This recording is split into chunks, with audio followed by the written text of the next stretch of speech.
Hari ini topiknya adalah doa bukan suatu pilihan, tapi suatu keharusan.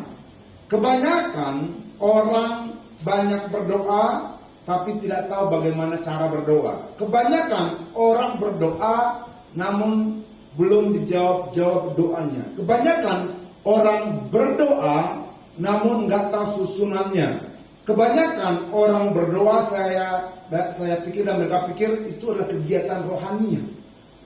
Kadang-kadang kita lupa rutinitas Anda dan saya doa seperti agamawi, orang Farisi. Orang Farisi kadang lebih canggih, lebih top daripada orang Kristen lainnya karena lebih sering, rutin. Mereka bisa berdoa 3 kali sehari, mereka berdoa 5 kali sehari, bahkan berdoa 7 kali sehari. Dan saya mau katakan di tempat ini bahwa doa adalah kegiatan kerajaan Allah yang paling penting. Jadi ada filosofi yang sangat berbeda, ada paradigma berbeda. Kalau Bapak Ibu rutin berdoa namun merupakan keagamian saudara, merupakan kerutinan saudara, maka itu sia-sia di hadapan Tuhan.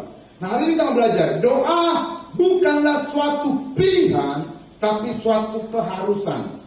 Ada pernyataan penting dari John Wesley, sudah lama sekali, sekitar 1700 lebih, dari hamba Tuhan. Dia bilang ini, tanpa Allah manusia tidak bisa, dan tanpa manusia Allah tidak akan. Tanpa Allah manusia tidak bisa, dan tanpa manusia Allah tidak akan. Maksudnya apa? Manusia tidak bisa melakukan apapun tanpa Allah di bumi ini. Namun sebaliknya juga, Allah tidak akan melakukan apapun di bumi ini tanpa manusia. Wow.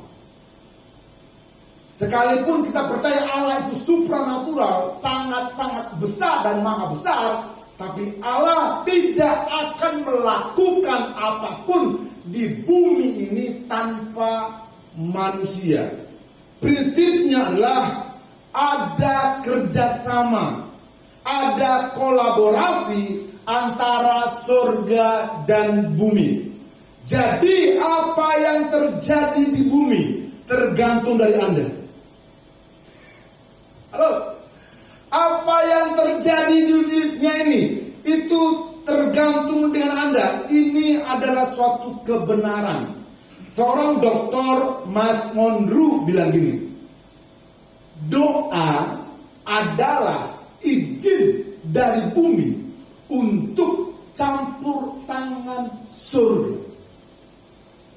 God cannot do anything when you didn't give permission. Allah tidak bisa melakukan apa-apa tanpa izin dari Anda. Doa adalah izin dari bumi untuk campur tangan surga. Artinya, doa bukanlah sebuah pilihan bagi orang percaya. Doa adalah sebuah kebutuhan. Doa adalah sebuah keharusan. Tidak ada doa tidak dapat suasana surga. Banyak doa, maka banyak mendapatkan suasana surga. Ada amin? Makhluk yang paling berkuasa di dunia adalah manusia. Makhluk yang paling berkuasa di dunia adalah manusia. Alkitab berkata, Anda tidak memiliki roh. Wow, ini pelajaran apa nih? Anda tidak memiliki roh, tetapi Anda adalah roh. Katakan, saya adalah roh. Anda tidak memiliki roh, tetapi Anda adalah roh. Anda tinggal dalam sebuah tubuh yang dibentuk Allah, yang kita sebut debu tanah. Manusia adalah makhluk roh. Kita lihat Kejadian 1:26. Kejadian 1 ayat 26. Berfirmanlah Allah. Allah yang berfirman, Allah yang berkata, Allah yang bersabda. baiklah kita harus besar, Allah Bapa, Allah Putra, Allah Roh Kudus, menjadikan manusia. Asal kata manusia is, itu aslinya. Is itu artinya roh. Baiklah kita menjadikan roh, menjadikan makhluk roh menurut gambar dan rupa kita. Jadi Tuhan menciptakan saudara dan saya serupa segambar dengan ilah, serupa segambar dengan Allah Bapa, Allah Putra. Dan kita tahu Allah Bapa, Putra, Allah Bapa tidak adalah tubuh. Allah Bapa itu roh.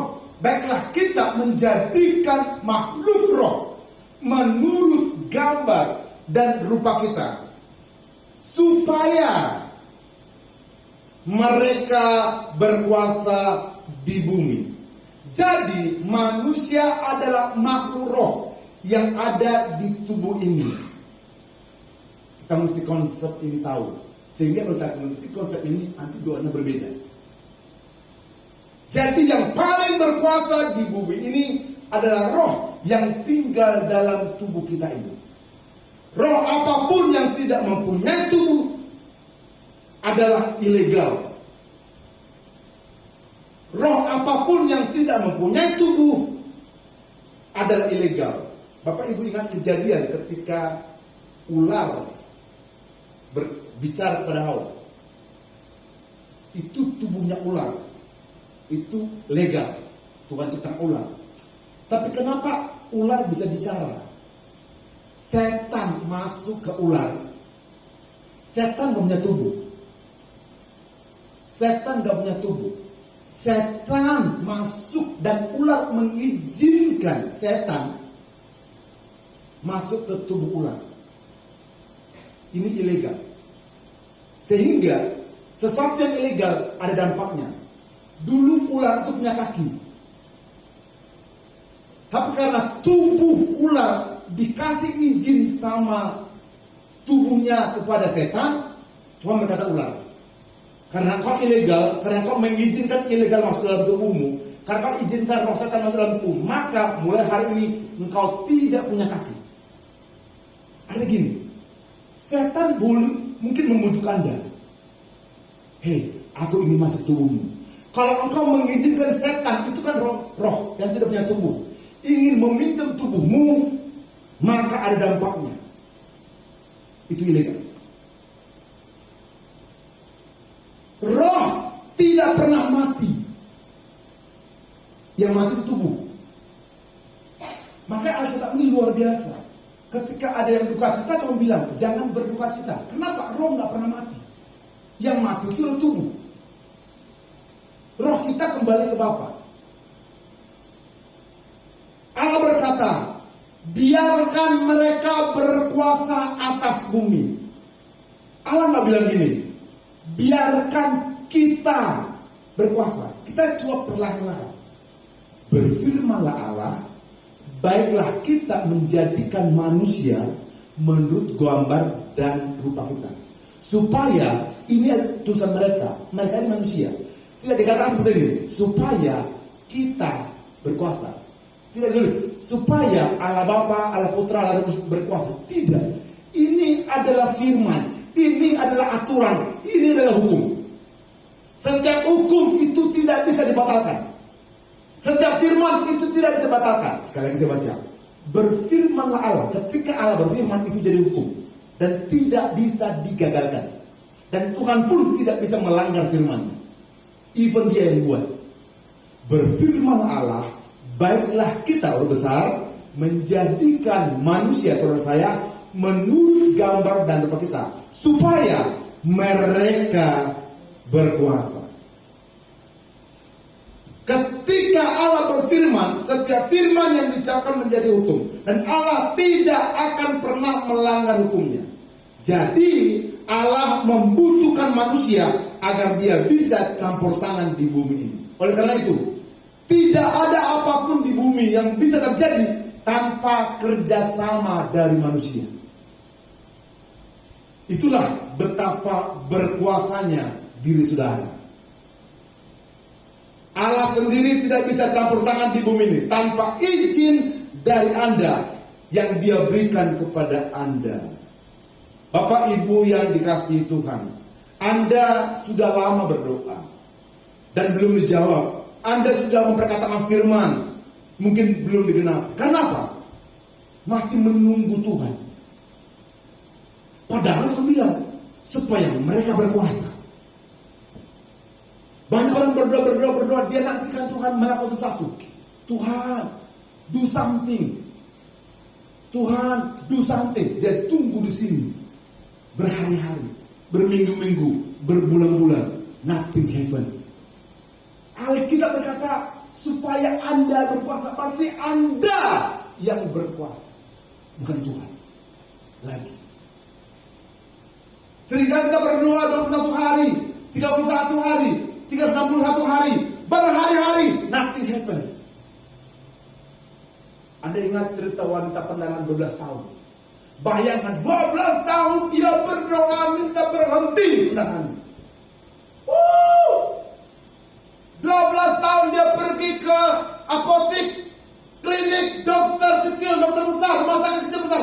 Tidak terjadi apa-apa. Dia berdoa juga.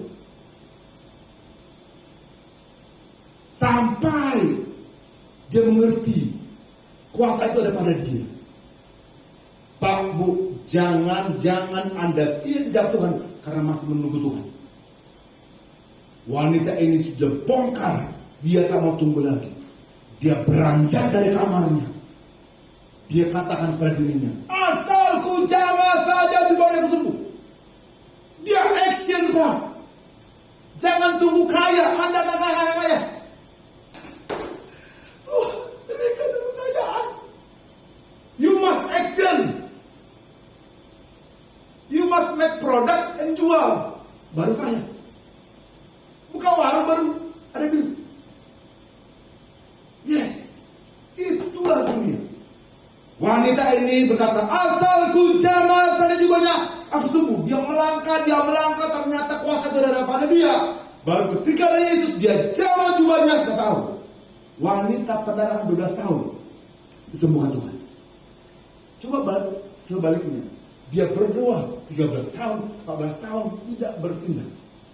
Percayalah, sampai dia mati, dia akan mati pendarahan. Hari ini saya mengajak seluruh jemaat Tuhan. Pak, Bu, Anda dan saya katakan sangat penting. Katakan sangat penting. Katakan sangat penting. Wow. Tuhan sudah berikan kuasa kepada saudara. Tuhan sudah berikan kuasa kepada saudara. Matius 16:19 begini. Ini yang Tuhan katakan.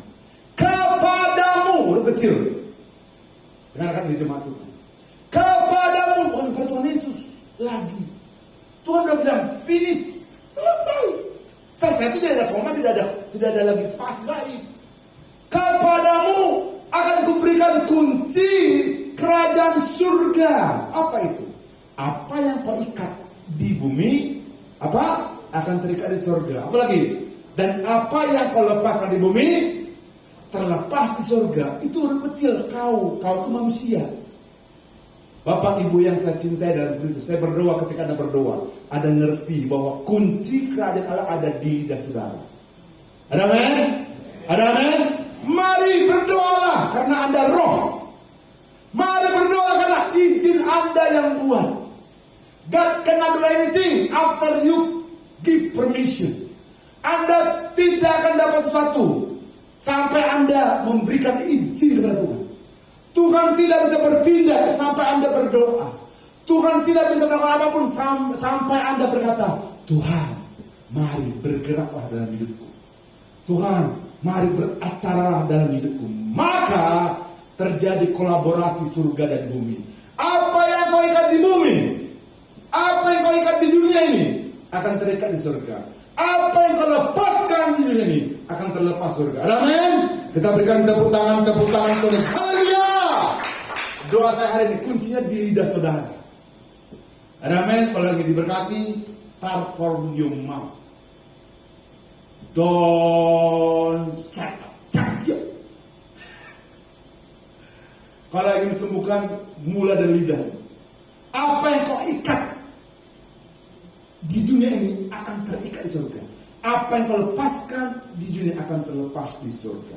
Secara singkat saja, ada 6 prinsip doa. Yang pertama, otoritas yang sah untuk menguasai bumi diberikan kepada manusia, bukan kepada setan, bukan kepada roh jahat. Allah sudah berkata dalam Kejadian 1:26, ide asli, the original idea, the power given to you and me. Jangan diputar balikkan. Pendeta, aku gak punya kuasa. Siapa yang bilang? Itu dunia ngomong. Pendeta, aku harus berdoa. Siapa yang bilang? Itu dunia ngomong. Yesus Bapa di surga berkata, biarkan mereka berkuasa. Let them power. Otoritas yang sah untuk menguasai bumi diberikan kepada manusia. Yang kedua, Allah tidak menyertakan dirinya dalam struktur otoritas yang sah di bumi. Tadi kita sudah baca di 1:6. Biar mereka yang berkuasa. Tidak ditulis biar mereka dan kita berkuasa. No. Dia berkata, biarlah mereka berkuasa. Itulah sebabnya Anda yang berkuasa di bumi ini, bukan Tuhan. Itu bukan karena Allah lemah dan tidak berdaulat, tapi karena Allah tidak akan pernah melanggar firman-Nya. Yang ketiga, manusia menjadi pengelola yang sah di bumi. Anda yang ngatur hidupmu. Kemarin saya sakit perut. Saya ngatur apa yang masuk dalam lidah saya. Kenapa saya sakit perut? Makannya salah. Bukan gereja yang salah, bukan orang yang salah. Ya Pak Manu bilang, bukan karena nggak traktir kau, canda. Kita yang ngelola, ya Kiu. Kenapa kita gemuk? Maaf, makannya banyak. Kenapa kita kurus? Makannya dikit. Kenapa kita umurnya muda untuk meninggal? Kenapa? Karena tidurnya jam 3 pagi. Bangun jam 6. Kita yang ngelola. Manusia menjadi pengelola yang sah. Kenapa orang miskin? Dia berhak mengumpulkan duit. Foya-foya. Kita yang ngelola. Kan harus bilang mesti dihitung berkatnya kan? Kenapa orang menderita? Kenapa? Foya-foya habis duitnya. Miskin. Kita yang ngelola. Yang keempat, hanya roh yang punya tubuh jasmani yang legal di bumi. Yang kelima, roh apapun yang tidak punya tubuh tanah itu ilegal. Yang keenam, pengaruh supranatural apapun di bumi hanya legal melalui saudara saya. Saya tanya kepada Bapak Ibu, kita kan sudah lama jadi Kristen. Kalau saya berdik saya sejak lahir lah, atau mungkin sebagian yang belum sejak lahir. Tapi saya kan lebih dari 5-6 tahun. Ketika Hawa ingin memetik buah pengetahuan dan buruk itu, ini sedikit pengetahuan. Pertanyaan saya, apakah Tuhan tahu komunikasi Hawa dengan si ular? Tahu? Tahu. Apakah dia dengar diskusi mereka? Dia tahu. Jika ini didengar, pertanyaan saya, kenapa Allah tidak mencegah Hawa? Bilang ini, Hawa, kan sudah saya bilang jangan makan buah itu. Tapi Alkitab mencatat Allah tidak intervensi Hawa. Ya Pak Manulang, kalau seandainya Tuhan bilang gini sama Hawa, kalau seandainya kita balik Alkitab Kejadian, Hawa, gak usah kau makan itu, mati kau nanti. Saya percaya setelah itu Hawa akan tunduk dan apa? Sampai sekarang tidak ada kejahatan. Tidak ada kematian. Tapi apa yang terjadi? Hawa tidak diintervensi oleh pencipta. Hawa yang punya power. Hawa yang punya kuasa. Dia hanya dengar, Tuhan hanya dengar. Hari ini, Anda yang mengelola hidupmu, ajari keluargamu tentang Tuhan. Bukan dunia yang ngajari keluargamu. Bahaya. Di luar sana banyak pengajaran-pengajaran sesat. Di luar sana pengajaran-pengajaran yang tidak benar. Ajari keluargamu bahwa Yesus segalanya. Ajari keluargamu mesti mengelola hidupmu. Teratur. Saya dari Sumatera Utara. Sumatera Barat lagi. Dari Sumatera Utara itu mirip Korea, Pak. Kalau pinjam kata-kata Bang Pacul, Korea itu orang-orang yang miskin jadi kaya. Sekarang miskin Pak, tapi bisa jadi kaya karena apa? Nah, mengatur. Pernah saya keluar dari Jakarta, dari Sumatera, izin sama mama, mak mau merantau aku. Kamu bilang apa? Teratur kau. Teratur kau. Kalaulah hidupmu, you must manage your life, or somebody will manage your life. Pak, Bu, Tuhan mau Anda atur. Tips susunan doa versi Alkitab saya baca. Filipi 4 ayat 6. Janganlah hendaknya kamu khawatir tentang apapun juga. Tetapi nyatakanlah dalam segala hal keinginanmu kepada Allah dan dalam doa dan permohonan dengan ucapan syukur. 7. Damai sejahtera Allah yang melampaui segala akal akan memelihara hati dan pikiran dalam Kristus Yesus. Singkat saja, tips susunan doa versi Alkitab ini saya kumpulkan, saya summary. Kalau Bapak ingin dapatkan tips, yang pertama kalau berdoa, yang pertama itu mulai dengan bersyukur. Anda boleh foto capture, katakan bersyukur. Jangan masuk ruang Maha Kudus Tuhan dengan permintaan langsung. Tuhan, aku minta berkat. Stop. Tuhan, aku minta kesembuhan. Stop. Alkitab bilangkan begini. Nyatakanlah keinginanmu dengan permohonan dan ucapan syukur. Yang pertama, susunan doa yang Tuhan mau adalah bersyukur. Yang kedua, setelah bersyukur, terima kasih Tuhan buat hidup ini. Terima kasih buat pekerjaan. Terima kasih buat rumah yang kau berikan. Terima kasih buat keluarga yang kau berikan. Terima kasih untuk finansial. Terima kasih untuk keselamatan. Setelah bersyukur, yang kedua, nyatakan firman. Nyatakan yang Tuhan mau. Declaration of His word. Contoh, Tuhan akan mengangkat aku menjadi kepala dan bukan menjadi ekor. Aku akan tetap naik dan bukan turun. Ada seorang, dia menikah dengan Muslim, sebenarnya dia Kristen, terpaksa jadi Muslim. Kemudian dia ingat ayat ini, dan dalam doanya, doa Muslimnya, dia masih ingat ini. Tuhan mengangkat aku menjadi kepala dan bukan menjadi ekor. Aku tak jadi naik dan bukan turun. Kaget. Kemanapun dia pergi, doa ini dinyatakan dan terjadi dalam hidup dia. Terus dia diorden, dipromosi. Setelah Bapak Ibu bersyukur, mulai nyatakan firman. Bila perlu, ambil Alkitabmu, Anda baca, nyatakan firman. Karena setiap firman yang keluar dari mulut Allah tidak kembali dengan sia-sia. Segala perkara dapat kutanggung dalam Dia yang memberikan kekuatan kepadaku. Nyatakan firman. Setelah nyatakan firman, baru masuk dalam doa kebutuhan.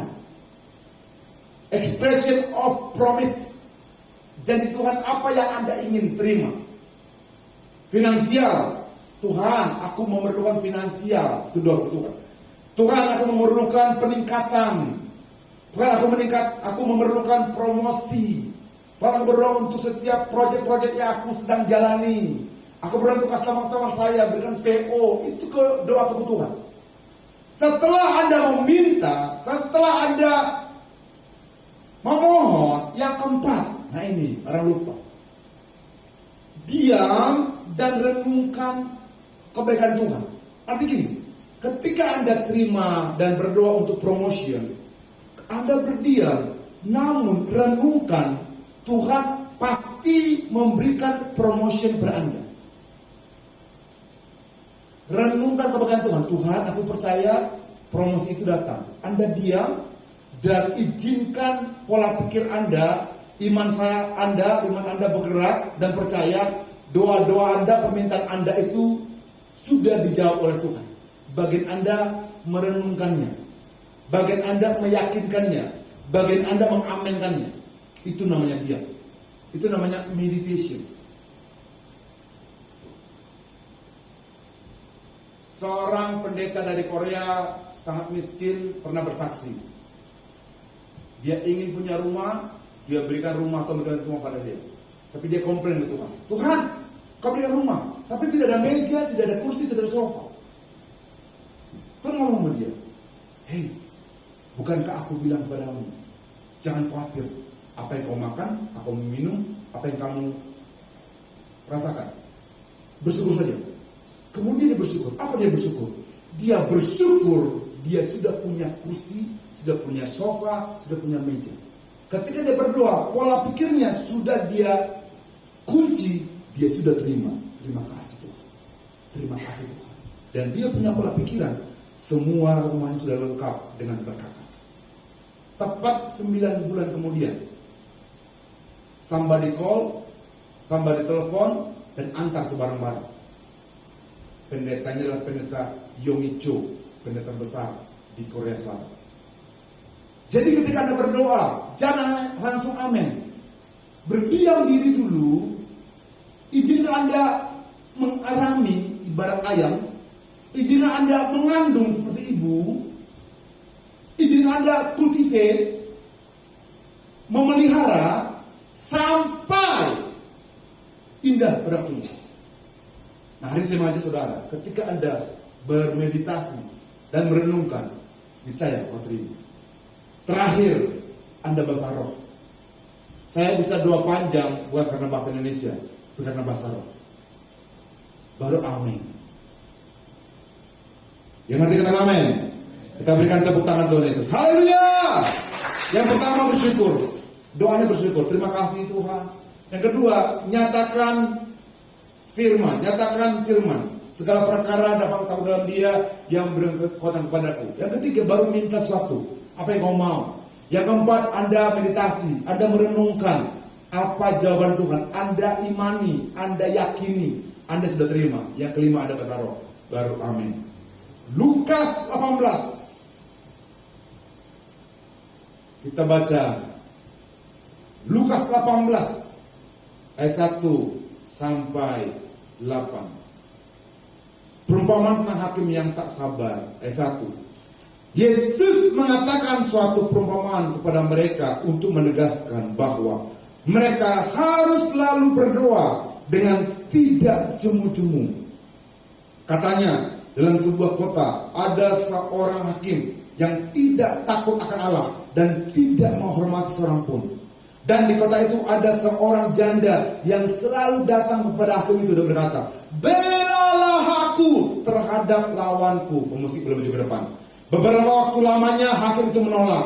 Tetapi kemudian dia berkata dalam hatinya, walaupun, perhatikan, aku tidak takut akan Allah dan tidak menghormati seorang pun. Ayat 5. Namun karena janda ini menyusahkan aku, baiklah aku membenarkan dia, supaya jangan terus saja ia datang dan akhirnya menyerang aku. Ayat 6, kata Tuhan, camkanlah apa yang dikatakan hakim yang lalim itu. Tidakkah Allah akan membenarkan orang-orang pilihannya yang siang malam berseru kepadanya?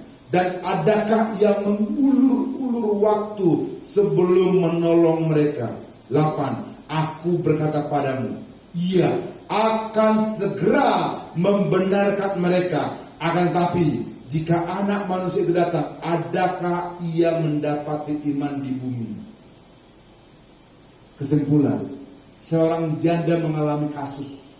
Saya nggak tahu kasusnya benar atau tidak dikasih, tanyakan di situ. Tapi janda ini saya baca dia bertindak. Coba bayangkan janda ini kalau dia hanya diam di kamar.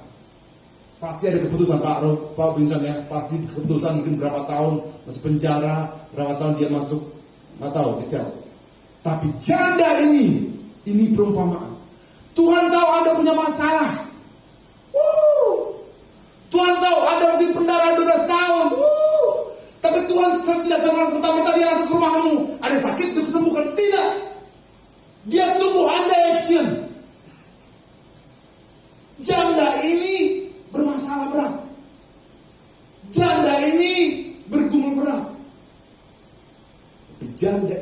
tinggal diam. Dia cari hakim. Memang hakim lalim. Ini perumpamaan. Tuhan ngomong, apakah aku hakim lalim? Tidak. Tapi Tuhan mau, aku hakim. Tapi kamu datang dong. Datang, bela dirimu. Tuhan tolong saya. Ketika Anda minta bela, berarti Tuhan izinkan Tuhan bergerak.